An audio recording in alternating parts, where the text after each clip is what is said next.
Hello student, आपका एक बार फिर से स्वागत है मेरी क्लास में। और आज की जो हमारी क्लास है वो इंग्लिश की है।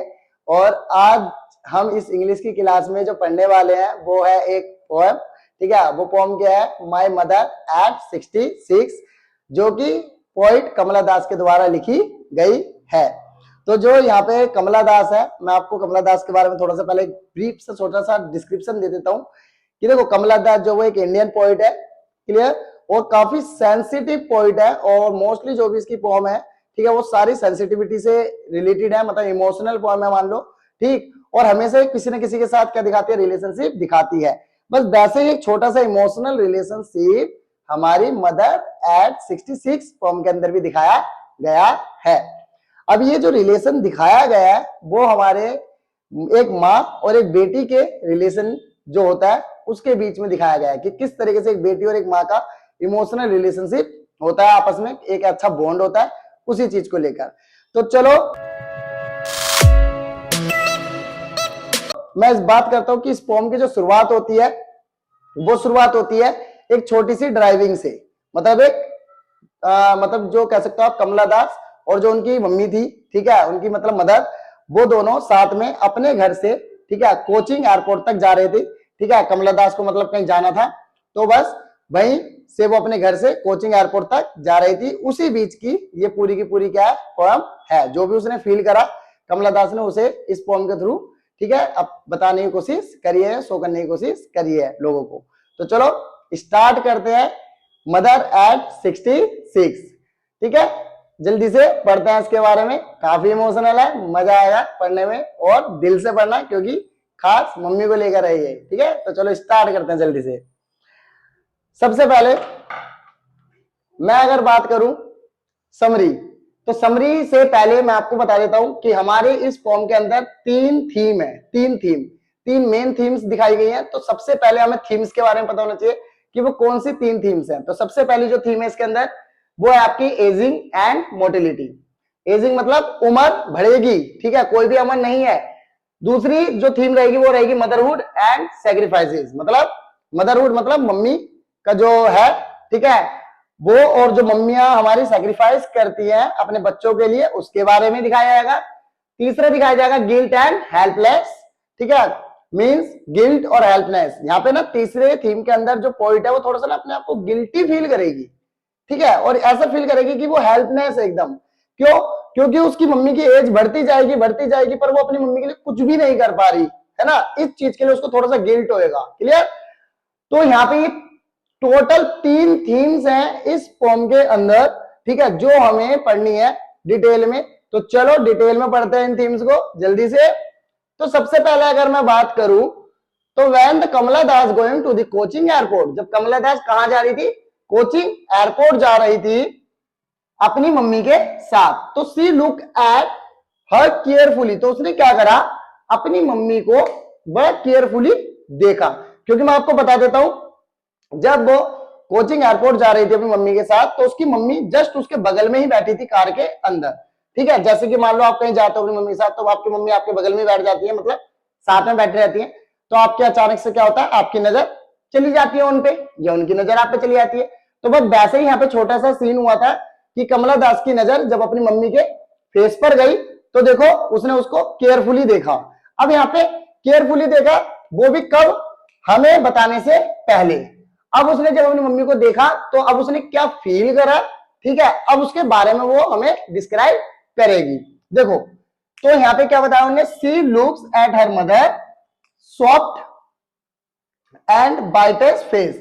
उसने अपनी मम्मी के फेस को देखा जो बहुत ज्यादा सॉफ्ट हो चुका था और काफी ज्यादा वाइटेस्ट हो चुका था, क्योंकि बहुत ज्यादा वो बूढ़ी हो चुकी थी। रीजन? क्योंकि आप देख सकते हो मदर एट 66 बोला जा रहा है यहाँ पे, तो ये 66 है, ये एक नियर आने वाला बर्थडे डेट है। मींस उनकी जो मम्मी थी कमला दास की, वो 66 साल की या 66 ईयर की होने वाली थी। ये उस समय की बात है। क्लियर? मतलब 66 की अभी हुई नहीं है, बस होने वाली है, मींस नियर ही है होने में। ठीक है, तो उस समय पे, और आपको पता है काफी बड़ी एज होती है, तो उसी चीज में वो कह रही है कि उनकी मम्मी का जो फेस था वो बहुत ज्यादा सॉफ्ट हो चुका था और काफी ज्यादा ब्राइटेस्ट हो चुका था। And she gets stuck and with the fear of losing her mother। तो वो क्या थी, जो कमला दास थी वो थोड़ा सा डर सी गई थी, ठीक है, अपनी मम्मी को खोने से, क्योंकि अब उसे ये लग रहा था कि मेरी मम्मी की एज हो चुकी है, काफी वो बीमार भी रहती है, ठीक है, तो वो कैसे करेंगी, क्योंकि वो तो उनको अभी छोड़ के जा रही है कहीं फिलहाल। इस वजह से उसको डर लग रहा था कि कहीं मैं अपनी मम्मी को खो ना दूं। खोने का मतलब कहीं वो मर ना जाए या उनकी डेथ ना हो जाए। ओके, और आपको पता है कोई भी बच्चा, ठीक है, कभी भी ऐसा सोचता नहीं है अपनी माँ के बारे में कि उसकी मम्मी उससे दूर हो जाए या वो मर जाए, ठीक है, लेकिन बट क्या कर सकते हैं, मन में तो आती है ना वो बात। रीजन क्यों, क्योंकि अभी जस्ट मैंने आपको बताया ये थीम यही है, एजिंग एंड मोर्टेलिटी, क्योंकि अमर तो कोई नहीं है ना, सिंपल चीज है, हर कोई जानता है जो आया है, ठीक है, वो कभी ना कभी मरेगा, क्योंकि जो एक डेथ है, ठीक है, वो इनएविटेबल है, मींस उसको कोई वो नहीं है कि प्रमाण पत्र आएगा, लो भाई अब मरोगे आप, ऐसा इस डेट को मरोगे, ऐसे सब नहीं, वो जब आदमी होगा, आपको पता है जब कोई मरना होगा तो वो मर ही जाएगा। तो इसलिए वो डर रही थी कि कहीं वो अपनी माँ को ना खो दे, ठीक है, क्योंकि उसकी मम्मी काफी बीमार थी और काफी ज्यादा हार चुकी थी, मान लो थक चुकी थी अपनी लाइफ से, क्योंकि बहुत ज्यादा बूढ़ी हो चुकी थी अब वो। उसके बाद वो क्या कहती है, her mother and with the sleepy face, तो अपनी मम्मी को डिस्क्राइब करते हुए वो और क्या बोलती है कि उनकी मम्मी का फेस जो था वो थोड़ा स्लीपी हो चुका था, ओपन माउथ, और हमेशा मुंह थोड़ा सा खुला रहता था, as compare to corpus. As compare to corpus means एक लाश जो होती है उसके साथ इन्होंने अपने आप को, या सॉरी अपनी मम्मी को क्या करा, कंपेयर करा कि मेरी मम्मी का इस टाइम फेस ऐसा लग रहा है स्लीपी फेस हो, सो गई है और थोड़ा सा मुंह खुला हुआ है, ठीक जैसे कि किसी मरे हुए आदमी या किसी मरे हुए इंसान का होता है। तो कॉर्पस का मीनिंग देख लो यहाँ पे, कॉर्पस का meaning a dead body. Okay, मैंने यहाँ पे डिफिकल्ट वर्ड्स को लिख रखा है साथ साथ। भाई और क्या डिस्क्राइब करते हैं मम्मी के बारे में, here and the author shows the love and affection, तो यहाँ पे एक ऑथर जो है वो अपना प्यार और अपना अफेक्शन दिखा रही है अपनी मदर को लेकर, ठीक है, तो मतलब यहाँ पे ऑथर ने लव और अफेक्शन शो करा है, ठीक है, एक मदर और डॉटर में क्या अफेक्शन होता है, जैसे मैंने भी आपको स्टार्टिंग में बता दिया कि ये पोएम जो है एक बेटी और माँ के बीच की रिलेशनशिप को दिखा रहा है, तो यहाँ पे वो यही शो कर रही है इस पैरा में, ठीक है, इस स्टैंजा के अंदर वो यही बताने की कोशिश कर रही है। ओके, सेकंड थीम में चलते हैं हम। सेकंड थीम क्या थी हमारी, मदरहुड एंड सैक्रिफाइसेस, है ना, कि मदरहुड कैसे क्या करती है मम्मियां, ठीक है, और किस तरीके से वो सैक्रिफाइस करती है अपने बच्चों के लिए, कितनी चीजों को वो छोड़ देती है, मतलब जो चीज उन्हें करनी चाहिए वो ना कर अपने बच्चों के लिए वो चीजें छोड़ देती है कई बार, तो वही बात हम करते हैं इसमें। अब देखो सबसे पहले तो क्या हुआ, पोएट थोड़ी सी यहाँ पे अपसेट हो गई थी, क्योंकि देखो जब उसने ऐसा सब देखा उसको फील हुआ तो वो थोड़ी अपसेट पड़ गई, तो अपसेट होने की वजह से उसने क्या करा, देखो हर्ट टू एंड सैड, थोड़ी सी हर्ट और सैड हुई, तो उसने क्या करा अपने इस माइंड को, ठीक है, मतलब अपने इस माइंड को चेंज करने के लिए उसने क्या करा, कार से बाहर देखा, कार की खिड़की से बाहर की तरफ देखा, तो और ऐसा क्यों करा उसने, ताकि वो चेंज कर सके अपने बैड मूड को, मतलब जो उसका मूड बेकार हो गया था उस मूड को क्या कर सके वो चेंज कर सके, इसलिए उसने कार से बाहर देखा विंडो से, and the scene from the window of the car, जो विंडो से सीन दिखा, कार की विंडो से जो सीन दिखा हमारे पोइट को, मतलब हमारी जो पोइट है कमला दास उसको, तो उसको क्या दिखा, rising of life energy and the fast sprouting green and huge trees along the cheerfully and playing the kids and represent the life। यहाँ पर उन्होंने क्या क्या क्या चीजें देखी, देखो सबसे पहले उसने जब बाहर देखा तो उसे लगा कि जिंदगी है, एनर्जी बहुत एनर्जी है अभी भी लोगों में बाहर, और जब उन्हें देखा तो गाड़ियां चल रही है, गाड़ी चल रही है उसकी कार, तो उसके साथ साथ स्पीडिंग, स्पीडिंग मतलब होता है रनिंग करना, भागना, ठीक है, देखो यहाँ पे लिखा है मैंने स्पीडिंग तो रनिंग, ठीक है, तो रनिंग करना, भाग रही है, ठीक है। अब आपको खुद को भी पता है जब आप कोई कार में या गाड़ी में या बाइक पे स्कूटी साइकिल किसी पे भी आप जाओ और अगर आप चला रहे हो आगे की तरफ फॉरवर्ड आप जा रहे हो ऐसे, ठीक है, तो पेड़ भी क्या करते हैं उसके साथ साथ चल रहे होते हैं, मतलब एक्चुअली वो पेड़ तो वहीं के वहीं स्टेबल है, बट हमें लगता है कि वो हमारे साथ साथ चल रहे हैं, है ना, जितनी तेज गाड़ी होगी हमारी उतनी तेज वो चलते हुए दिखेंगे हमें। बस वैसे ही इसे भी फील हो रहा था कि जो ग्रीन और बड़े बड़े जो पेड़ है वो मेरे साथ साथ क्या कर रहे हैं, रनिंग कर रहे हैं। और वहीं उसने फिर ये देखा कि बच्चे जो है रोड पर प्लेइंग कर रहे हैं, खेल रहे हैं, बड़े मजे ले लेकर खेल रहे हैं बच्चे, और जो ये बच्चे हैं ये किस चीज को रिप्रेजेंट कर रहे हैं यहाँ पे बता देता हूं, लाइफ, यूथ और विटेलिटी, मींस यहाँ पे बच्चे जो दिखा रहे हैं वो अपनी यूथ को दिखा रहे हैं, ठीक है, और अपनी लाइफ को दिखा रहे हैं, और काफी अच्छे कि आगे भी और क्या करना है उस चीज को शो कर रहे हैं।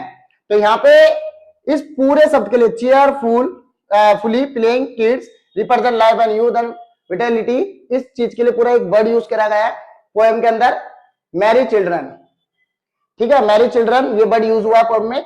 जब आप पोएम पढ़ोगे बुक से तो वहां पे वर्ड मिलेगा, तो उसका मतलब मैं आपको बता देता हूं। इनोसेंस, इनोसेंस मतलब इनोसेंट, एकदम मासूम जिसे हम कहते हैं वो, ठीक है, as a symbol of youth, एक जवान, ठीक है, जो होते हैं उनकी तरह। तो ये वर्ड थोड़े थोड़े आपको याद रखने हैं क्योंकि आपको पेपर में यूज करने होते हैं ना इनको, इसलिए, ठीक है। तो यहाँ पे दिखाया गया है। तो अब जब ये सब चीजें उसने देखी बाहर की तरफ, खिड़की से मतलब विंडो से बाहर देखी, ठीक है, पोइट ने, तो उसको क्या हुआ, अपना बचपन याद आ गया, उसको अपना बचपन याद आ गया, ठीक है, मतलब वो बचपन याद आ गया जब वो छोटी हुआ करती थी, ठीक है, और उसकी मम्मी बहुत ज्यादा ब्यूटीफुल होती थी, बहुत ज्यादा यंग हुआ करती थी, और उसकी मम्मी भी उसके साथ क्या करती थी, खेला करती थी, ठीक है, वो जो भी कहती थी वो करती थी। उसकी मम्मी जैसे कुछ खाने को चाहिए या वहां पे ये खेलेंगे वो करेंगे, तो वो सब क्या करती थी उसकी मम्मी, तो वो सब चीजें रिमेंबर होने लगी कमला दास को, ठीक है, जब बच्चों को उसने बाहर खेलते हुए देखा तो। ओके, तो ये वाली बात भी इस पैरा में ऐड हो रखी है, तो आपको ऐड कर लेनी है चाहे, क्योंकि यहाँ पे जब वो फील कर रही है अपने चाइल्डहुड को तो वो यही सब चीजें सोच रही है। ओके, अब हम बात करते हैं next, she reaches the airport, वो कहां पहुंच गई, एयरपोर्ट पे, क्योंकि मैंने जस्ट अभी आपको बताया वो कहां जा रही थी, कोचिंग एयरपोर्ट पे जा रहे थे, ठीक है, ड्राइविंग करते हुए कार से अपने,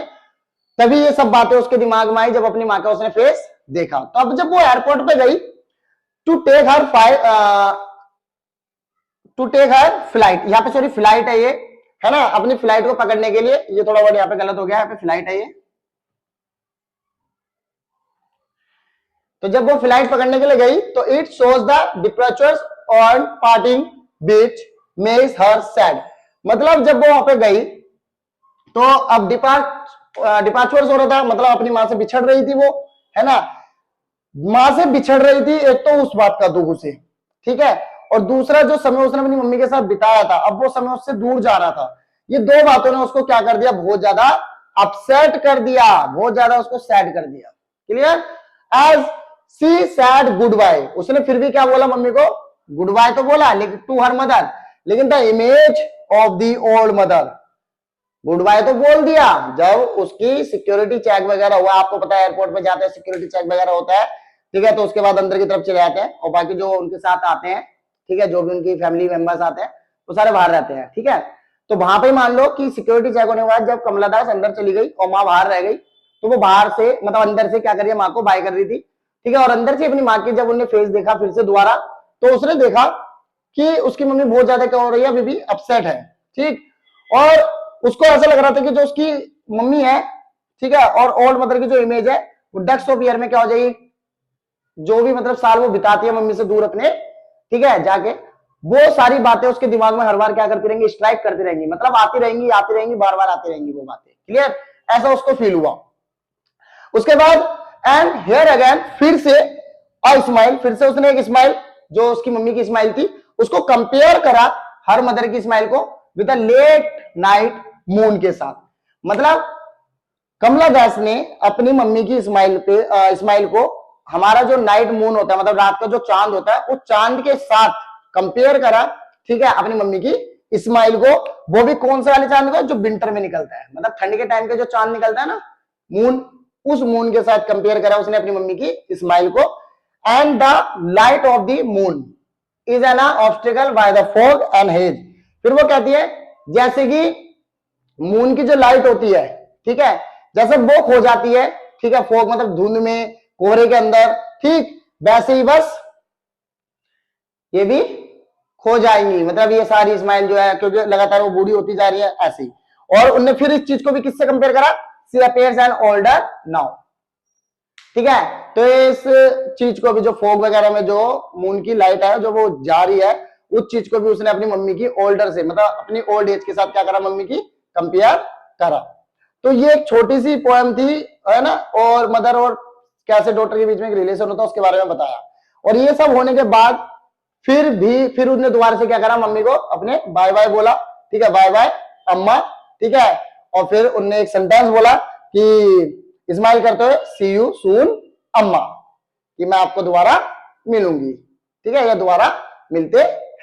तो ऐसा बोला और स्माइल करके बाय बाय बोलकर चली गई। क्लियर, तो ये छोटी सी पोएम थी ठीक है। और ये छोटी सी जो फॉर्म है बहुत इंपॉर्टेंट है, और कोई भी अगर अभी भी इसमें डाउट हो तो मुझे बताना, ठीक है, कमेंट करके। और एक चीज और, यहाँ पे कुछ देखो, ये वर्ड मीनिंग मैंने यहाँ पे लिखी है, कुछ इंपॉर्टेंट वर्ड्स है, ठीक है, जिनको आपको पेपर में यूज करने ही है। ओके, इन वर्ड्स का यूज करना पड़ता है। ओके ना, ध्यान से समझो। डोज मतलब फॉर अ शॉर्ट टाइम, एक छोटे से समय के लिए। ओपन माउथेड मीन्स एक सरप्राइज होके, या नॉर्मली कोई बंदा मुंह खुल जाता है, जैसे किसी की उम्र की वजह से मुंह खुला रहता, उस वजह से, जैसे कि यहाँ पे मदर का था। वैसे ही एसेंस लाइक अपसेट, मतलब मम्मी का जो फेस बोला गया वो अपसेट बोला गया था, तो यहाँ पे अपसेट शब्द के लिए या सैड वर्ड के लिए एक वर्ड यूज करा गया था, एक अजीब सा अलग तरीके का, एसेंस लाइक। ओके, फिर कॉर्पस डेड बॉडी, मैं आपको बता चुका हूं। स्प्रिंटिंग का रनिंग बता दिया था, मैरी चिल्ड्रन बता दिया। Spilling to make a liquid, एक तरीके से कहीं से भी लिक्विड लेना, ठीक है, जैसे किसी कंटेनर वगैरह से आपने कोई निकाल लिया लिक्विड वो, ठीक है। तो यहाँ पे वो था कि आंसू आते हैं, जैसे फेस पे रोने लग जाओ, ठीक है, तो पानी आता है, लाइक उस तरीके से यहाँ पे बात हो रही है। वैन या पेल, कलरलेस, जैसे जैसे यहाँ पे इन्हें बोला था, यहाँ पे देखो कि जो मम्मी का फेस है एकदम क्या हो चुका है, बूढ़ा हो चुका है। बाय टेस्ट, यहाँ पे देखो यूज कर रखा है ना, बाय टेस्ट फेस, ऐसे ऐसे फेस के लिए हम वैन या पेल वर्ड का भी यूज करते हैं। इसका मतलब होता है कलरलेस पढ़ना, एकदम मतलब कुछ चमक रहे ही नहीं फेस के अंदर, है ना। जैसे कि यहाँ पे क्या हुआ था, कमला दास की जो मदर थी 66 की एज में जब वो पहुंचने वाली थी, या मान लो उसी एज में थी, तो उस समय पे जैसे उनका फेस हो गया था वैसा, ठीक है। लाइक जैसे कि आज आप अपनी दादी दादी या नानी वगैरह का फेस भी आप देख सकते हो, तो लाइक वैसे आप कंपेयर कर सकते हो इजिली, ठीक है। तो काफी इमोशनल था ये। और कोई भी अगर अभी भी इसमें डाउट है आपको या समझ में नहीं आई, ठीक है, तो कमेंट करके मुझे जरूर बताना, ठीक है, ताकि मैं उसको क्लियर कर सकूं आपके उस डाउट को, ठीक है। इसका स्क्रीनशॉट ले लो, अब अच्छे से इसको नोट कर लेना, ठीक है। और उसके बाद भी अगर कोई डाउट रह जाता है आपको, ठीक है, इसके अंदर, तो मुझे कमेंट करके जरूर बताना, ताकि मैं उसको क्लियर कर सकूं, ठीक है। और मिलते हैं नेक्स्ट क्लास में इंग्लिश के साथ ही, ठीक है। Okay, bye.